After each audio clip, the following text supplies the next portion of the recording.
Nobody's going to line up for a scam, but you don't have to. Every 2 seconds, someone's identity gets stolen. Added up, various kinds of consumer fraud cost Americans billions of dollars a year. Today, we're focusing on how not to become a con artist's next victim.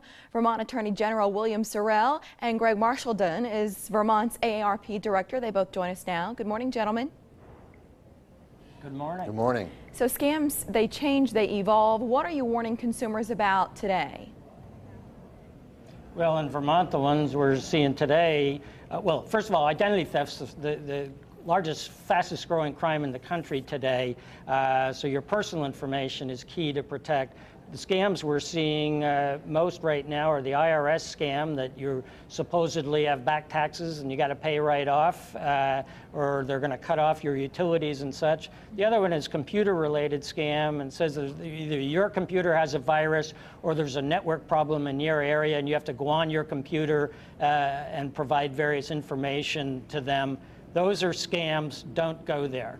Are there specific things that can make you more vulnerable to being scammed?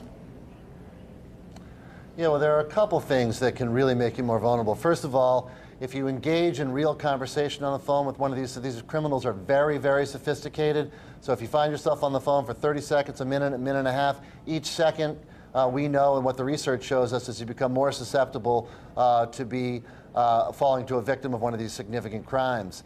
So we recommend that people get off the phone immediately. Don't engage in conversation at all. If you're going to get an email and it comes through and it looked like it might come from somebody you know and there's a web link but you're not really quite sure, do not click on the link, right? Because that's a phishing scam and that could send all sorts of issues that could create significant problems. So part of it is that for the elderly, they're generally a little bit more trusting.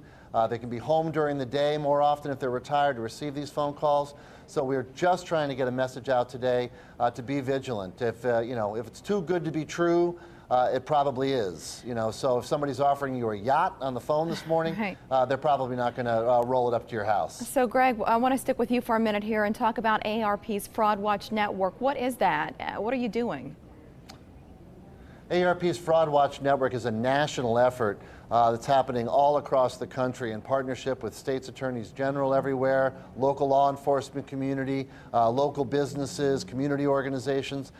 We know that the only way we're going to put a dent in what we believe is at least a $16 billion a year crime is to create a much better system where people can get educated.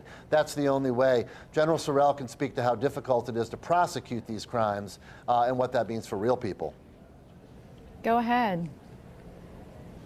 Well, these crimes, even though it might look like the phone number that's being called from is a local number, it's likely coming from overseas.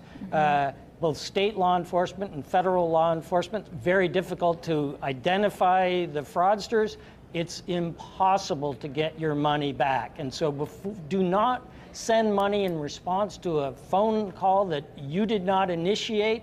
And no matter how legitimate sounding it is that they're going to help you, your bank account's been tampered with, you got to change your PIN number, you got a virus on your computer or whatever, do not send money, do not give your personal information out in response to those kinds of communications because they're wanting to steal your identity. Such an important warning for hopefully our viewers who are watching now are listening to it. A website before we let you go with some free resources in case our viewers would like to follow up online. Yeah, for more information, they should go to aarp.org/fraudwatchnetwork. There's a great amount of information there, tips, things that people can learn about how to protect themselves and their family members. It's all there and it's all free to the public. Thank you, Greg. You can go to your state. Go ahead. I was going to say you could go to your state attorney general's website or call your attorney general's office, talk to the consumer assistance folks. Be a lot of helpful information there too. Attorney General Sorrell and Greg, thank you both for joining us.